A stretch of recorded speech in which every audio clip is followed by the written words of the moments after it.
myself Abhimanyu Prasad, assistant professor GD college Begusarai under Lalit Narayan Mithila university Darbhanga. Students, आज हम लोग ऑनलाइन क्लासेस का पहला जो है लेक्चर शुरू करते हैं।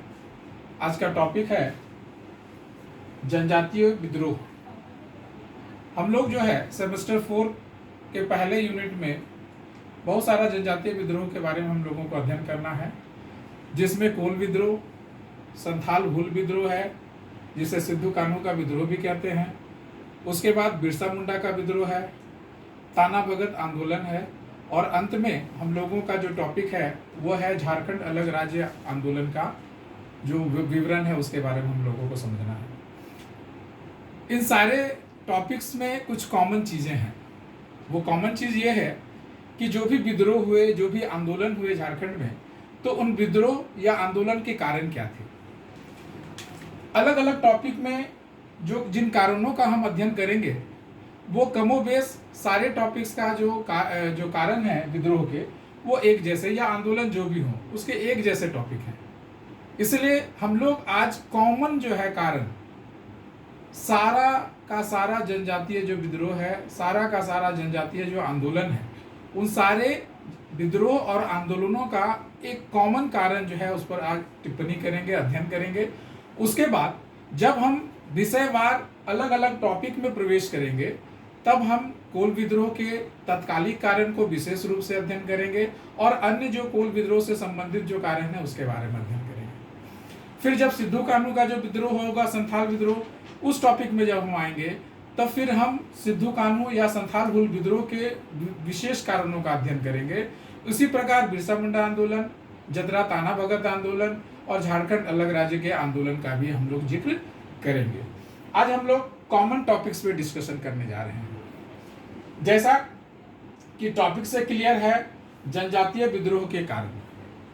हम लोगों को इस विषय में प्रवेश करने से पहले थोड़ा सा जनजाति शब्द का जो परिभाषा है उसको समझने की आवश्यकता है। जनजाति, उसी को आदिवासी भी कहते हैं और शेड्यूल्ड ट्राइब या एसटी के नाम से बहुत ज़्यादा पॉपुलर है।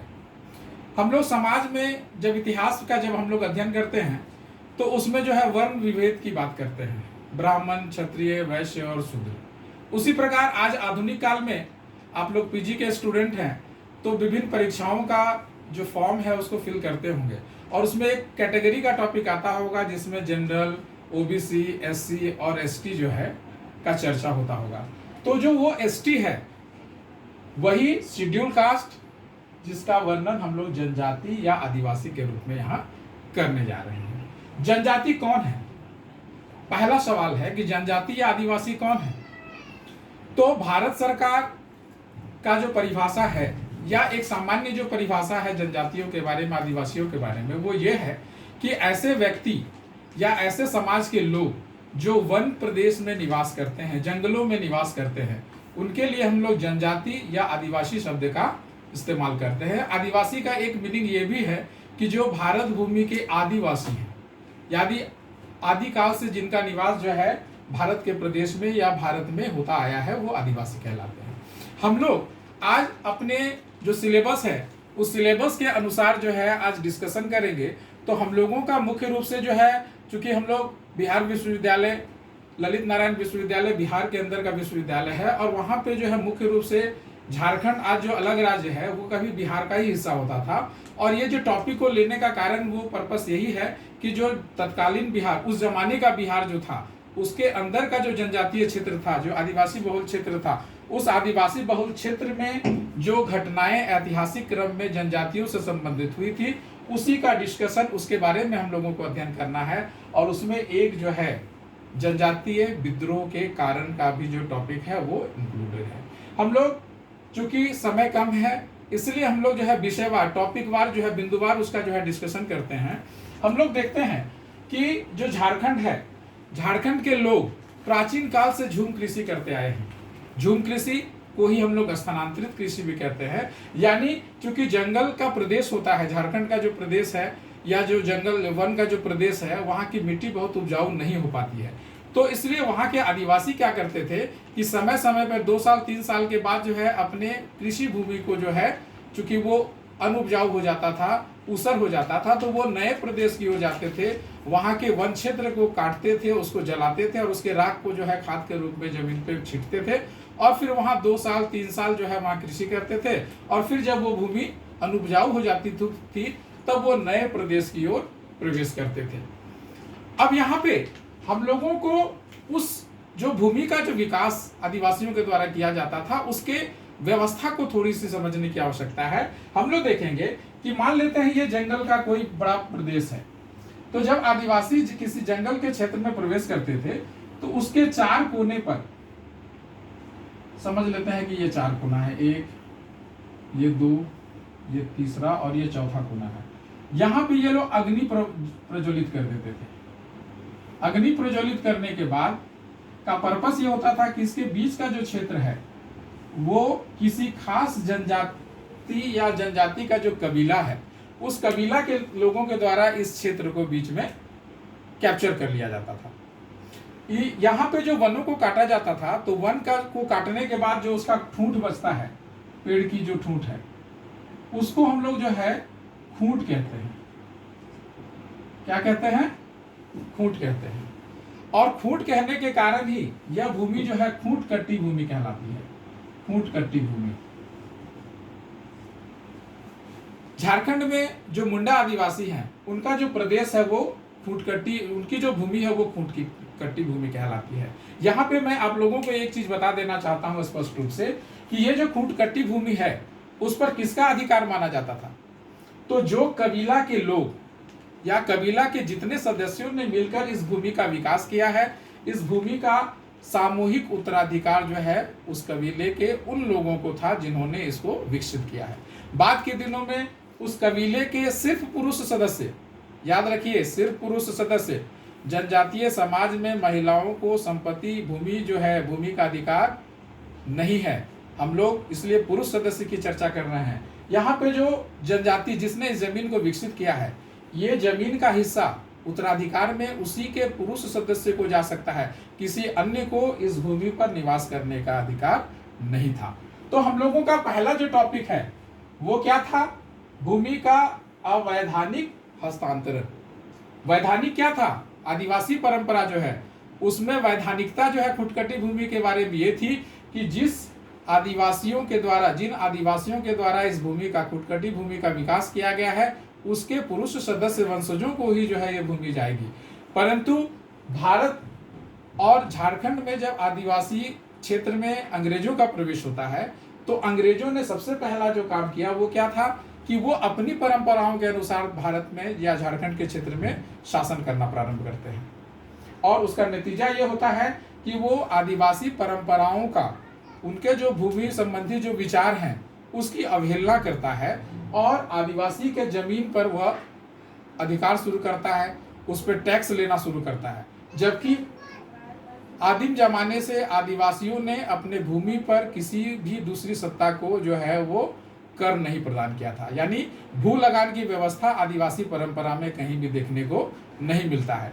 तो जो खुटकटी भूमि जिसका वो खुद हकदार है, कौन? आदिवासी, उस पे अब अंग्रेजों के शासन के काल के दौरान टैक्स लगाया गया, जिसके कारण आदिवासी समाज में गजब का असंतोष देखने को मिलता है ना। तो पहला जो कारण था वो क्या था कि जो आदिवासियों की भूमि थी उस भूमि पे अंग्रेज ना सिर्फ टैक्स लगाते हैं अपितु वो क्या करते हैं कि भारत में या झारखंड क्षेत्र में जो उसके कारिंदे थे, कारिंदे मतलब जो उसके कर्मचारी थे, जो उसके अंदर काम करने वाले ठेकेदार थे, साहूकार थे, महाजन थे, उन लोगों को अंग्रेजों ने अपनी सुविधा अनुसार आदिवासियों की जमीन का हस्तांतरण और बंदोबस्ती करना शुरू किया, जिससे स्पष्ट रूप से आदिवासियों के खिलाफ, आदिवासियों के मन में ब्रिटिश सत्ता और जो यहाँ आने वाले जो गैर आदिवासी जाति के लोग थे उनके प्रति जो है विद्वेष की भावना जगी, उनके खिलाफ जो है असंतोष का वातावरण बना।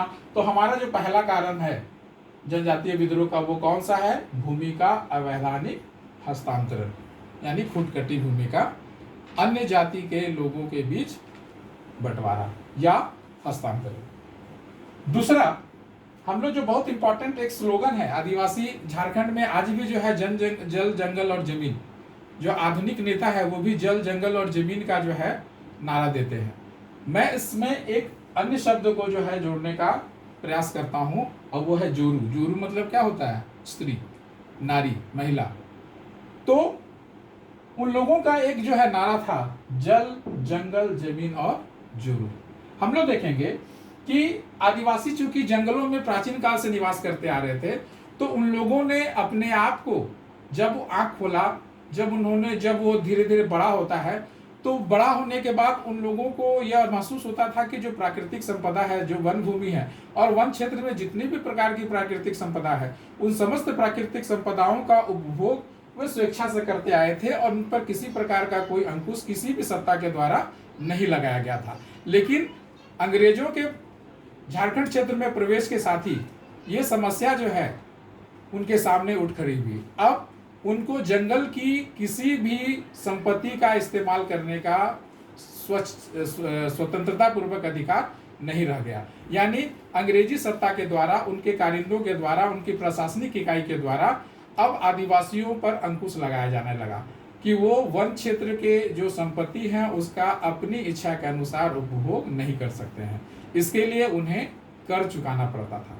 यानी पहले जो जंगल की लकड़ी को वो काटते थे, उसका इस्तेमाल जलावन के लिए करते थे, उस जलावन को वो अगल बगल के प्रदेश में जाके बेचकर अपना जीवन यापन के लिए कुछ जो है अन्य दूसरी वस्तुएं जो है प्राप्त करते थे। अब उसके लिए भी उसको क्या करना पड़ रहा है? टैक्स देना पड़ रहा है। यानी वन संपदा और जल स्रोत के प्रयोग पर उनको बंदिश लगा दी गई। अब जो नारा है जल, जंगल, जमीन, है ना, जल, जंगल, जमीन, वो मानते आए थे कि वन क्षेत्र का जो जल है, यानी जो नदियों का जल है, अन्य जो प्राकृतिक स्रोत का जल है, वो बिना किसी जो है हस्तक्षेप के वो स्वेच्छा पूर्वक जो है उसका इस्तेमाल करते थे। लेकिन अब जो है उस पर भी उसको टैक्स देना पड़ रहा है। जंगल का जो उत्पाद है, जंगल में जो जीव जंतु है उसका शिकार के द्वारा, फल मूल कंद के द्वारा या अन्य जड़ी बूटियों का जो है वो इस्तेमाल करते थे, उसको बेच कर जो है वो अपना जीवन यापन करते थे। लेकिन अब उनको जंगल की जो संपदा है, जो वन संपदा है, उसके इस्तेमाल पर भी जो है रोक लगा दी गई या उसको कम से कम नियंत्रित किया गया। पूर्णतः रोक हम नहीं कर सकते हैं, लेकिन आंशिक रूप से उस पर रोक लगाया गया, उसको टैक्स देने के लिए विवश किया गया। जमीन का जो चर्चा है हम लोग ऊपर के टॉपिक में जो है कर चुके हैं। यानी जो जमीन है वो पहले आदिवासियों की सामूहिक संपत्ति होती थी, लेकिन अब अंग्रेजी सत्ता आने के बाद वो जमीन का जो है वो बंदोबस्ती अब जो गैर आदिवासी हैं, जो ठेकेदार हैं, साहूकार हैं, महाजन हैं, उनको भी ब्रिटिश सत्ता के द्वारा किया जाने लगा। तो ये जो है तीसरी महत्वपूर्ण बात है। और जो चौथा है जोरू यानी स्त्री। हम लोग देखेंगे कि ब्रिटिश शासन के झारखंड के क्षेत्र में प्रवेश के बाद जो आदिवासी महिलाएं थी उनके इज्जत प्रतिष्ठा पे बहुत ज़्यादा आंच आया। हम ये देखेंगे खास करके कि जो झारखंड के प्रदेश में जो ब्रिटिश सत्ता के कारिंदे थे वो कौन थे? वो ब्रिटिश सत्ता के कारिंदे जो है गैर आदिवासी थे। ये गैर आदिवासी में मुसलमान भी होते थे, हिंदू भी होते थे, सिख भी होते थे, और मुख्य रूप से मुसलमान और सिख कारिंदे जो है ब्रिटिश सरकार के जो है अधीन कार्य करते थे उस जमाने में, और ठेकेदारी का काम भी जो है इनके द्वारा ही किया जाता था। तो जब ये झारखंड के प्रदेश में प्रवेश करते हैं तो वो लोग जो है यहाँ की महिलाओं के साथ अनैतिक आचरण जो है प्रारंभ करते हैं। और ये जो है किसी भी समाज की महिला पे अगर किसी दूसरे समाज के पुरुषों के द्वारा या किसी दूसरे पुरुष के द्वारा जब गलत आचरण किया जाता है तो वो किसी भी समाज में असंतोष और विद्रोह का कारण बनता है। तो स्पष्ट है जल, जंगल, जमीन और जोरू का जो सिद्धांत है वो आदिवासी जनजातीय जो विद्रोह है उसका एक महत्वपूर्ण कारण था।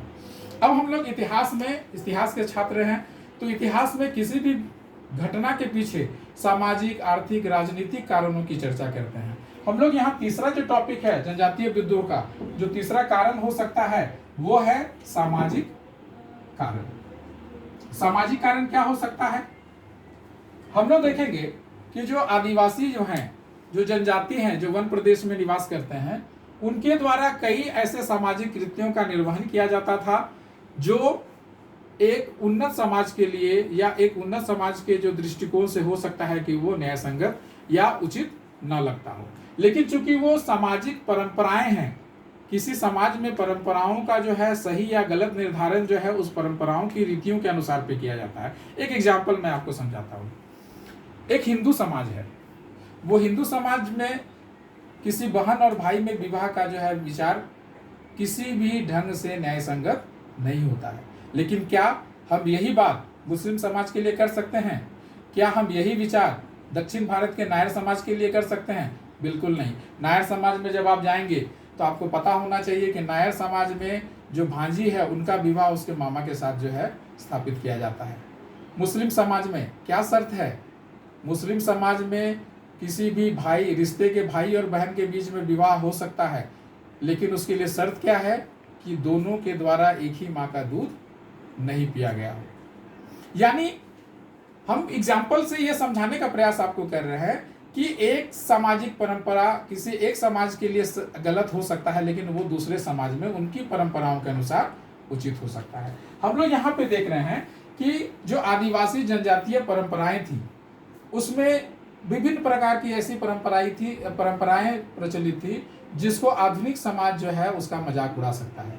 जैसे तत्कालीन समाज में जो आदिवासी समाज होते थे उसमें अगर कोई बीमार हो जाए तो उस बीमारी का इलाज वो जो है किसी वैद्य से करवाने की अपेक्षा उसे दैवीय प्रकोप के रूप में मानते थे। उनका ये मानना होता था कि किसी देवता को वो लोग बोंगा कहते थे।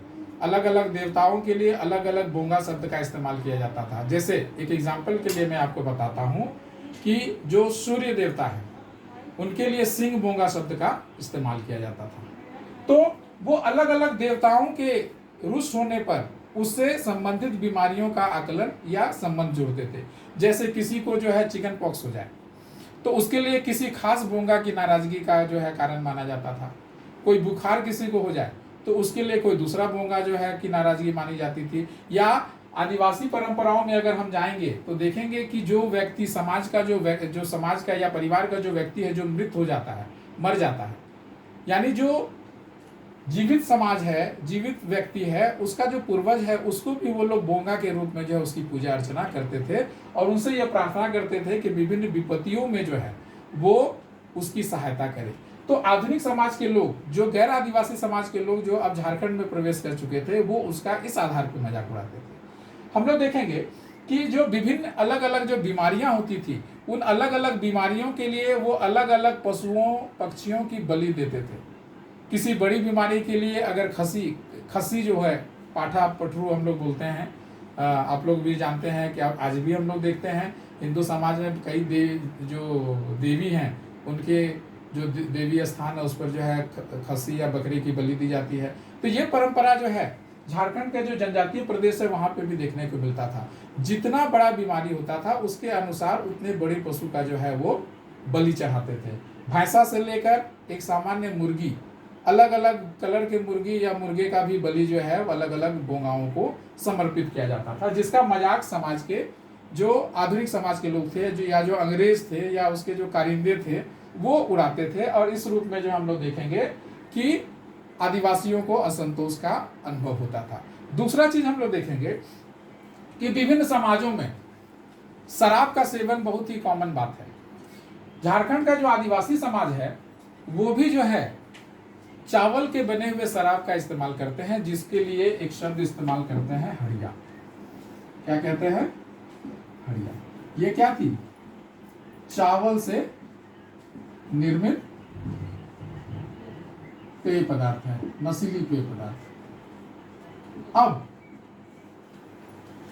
जो परंपरागत जो अपने आप को सभ्य कहते थे वो लोग हड़िया के इस्तेमाल पे जो है उनका मजाक उड़ाते थे। लेकिन हड़िया जो है उसका सामाजिक, धार्मिक या अन्य जो है कई जो है उपयोग आदिवासी समाज के द्वारा किया जाता था। जैसे किसी भी प्रकार का जो पूजा पाठ हो, किसी बोंगा को खुश करने के लिए वो हड़िया चढ़ाते थे। यानी हड़िया का इस्तेमाल न सिर्फ सेवन के लिए किया जाता था बल्कि देवी देवताओं की पूजा या किसी बलि के अवसर पर भी हड़िया का इस्तेमाल किया जाता था। हड़िया जो है आदिवासी समाज का एक पारंपरिक पेय पदार्थ है जिसे हर प्रकार के सामाजिक कार्यक्रमों में इस्तेमाल किया जाता था। तो इसके प्रयोग पर भी जो है लोग आदिवासी समाज का मजाक उड़ाते थे। उसी प्रकार से हम लोग देखेंगे कि आदिवासी समाज जो है वो चूंकि वनों पर अपने जीवन शैली को आधारित किए थे, उनका जो संसाधन है वो काफी सीमित होता था, और संसाधन सीमित होने के कारण उसका घर, उसके घर में जो प्रयोग किए जाने वाली वस्तुएं हैं वो भी जो है तत्कालीन या समकालीन जो कहें उस जमाने के जो दूसरे समाज हैं उसकी तुलना में जो है उन वस्तुओं या जो जो घरेलू उपयोग के वस्तु होते थे उसका जो स्थिति होता था वो काफी बेहतर नहीं होता था। तो इसका भी वो लोग जो है अलग अलग मामलों में अलग अलग अवसरों पे मजाक उड़ाते थे। तो सामाजिक कारण जो है वो एक अगला कारण हो गया। अब हम लोग जो है इसमें चौथे कारण का चर्चा कर सकते हैं, वो है आर्थिक कारण।